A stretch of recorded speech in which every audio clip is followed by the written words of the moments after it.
Ano masakit? Dito sa back. Likod? May ka... Pa dito sa back. Mawala yung gait ng gulay.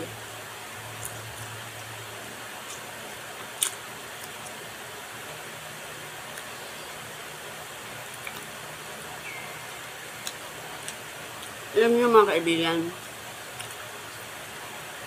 meron lang akong kwento.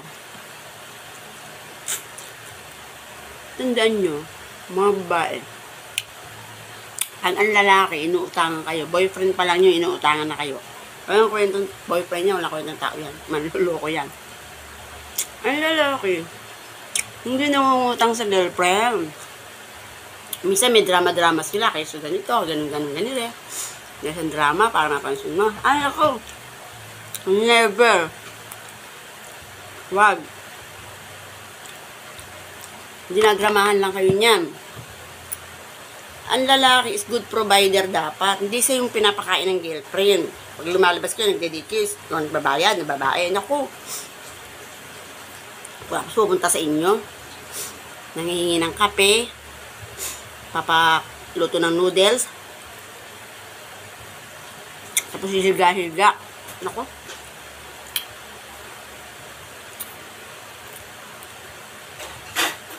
Hindi po yung totoong nagmamahal. Luloko ka lang yan. Number 1 yung manluloko. Hindi ka pa asawa, niloloko ka niya. Wala ka ng tibay na maaasahan. Nilalamangan ka na. Alam nyo, may mga personal akong kakilala ganyan. Nare-realize naman nila ang kwenta. Diba? Kasi ang nilalang na pinakamalakas yung mga lalaki. Bakit kayo manghihiram ng pera sa girlfriend nyo? At ba't kayo magpapalibre? Kayo, ang gagawa ng paraan. Walang pera? Oh, di ka mag-date. Diba?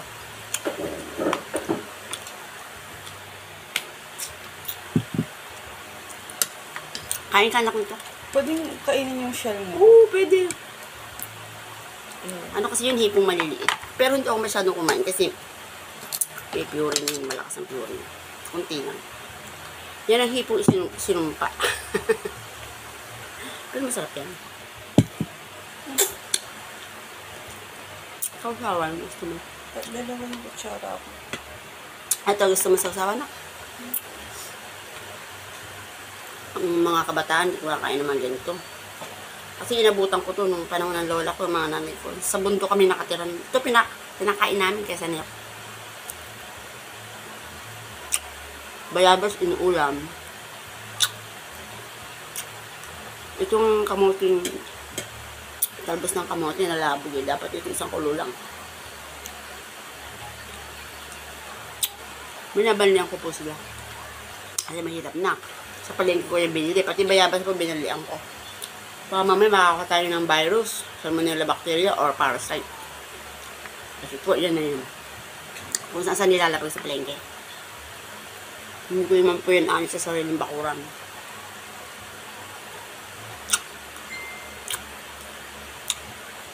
Yan po. Sana po kinapulutan ng aral yung kwento ko. Mga babae, pag ang lalaki, nagpapalibre sa inyo, nangungutang sa inyo, bilang, kasi boyfriend nyo eh. Ay nako, breaking nyo na yun, walang kwento ng lalaki yan. Dapat siya ay good provider, kasi mula pa lang. Wala siyang mai-provide, hindi na kayong buhayin. Di ba? Maniniwala, mga lalaki.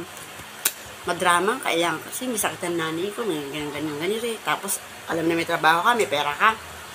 Mga babae, never kayo magbibigay ng mga pera sa inyong mag-boyfriend. Hindi yan totoo, hindi yan totoo nagmamahal.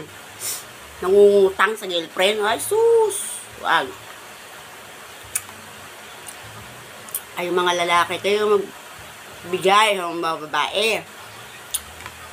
Diba? Kami bubuhayin nyo. Kasi, ang mga babae, may malaking ginagampanan sa pamilya. Kaya ang tinawag ilaw ng tahanan. Kaya pag ang babae sumuko sa mag-asawa, wala, sira na.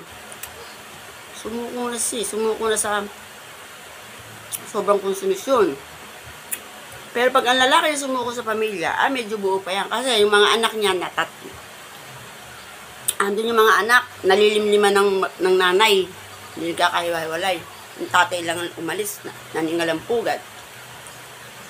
Diba? Pag mahina na, babalik na sila. Pag sila iniwanan ng number 2, babalik na sila sa pamilya. Kaya huwag nyo hintayin. Ang mga babae ang sumuko. Dahil ang mga babae martin, mapagtyaga. Okay, ganyan na lamang po. Maraming salamat sa inyong panonood. Sana po ay pagpalain tayo ng pangumikapal sa araw-araw.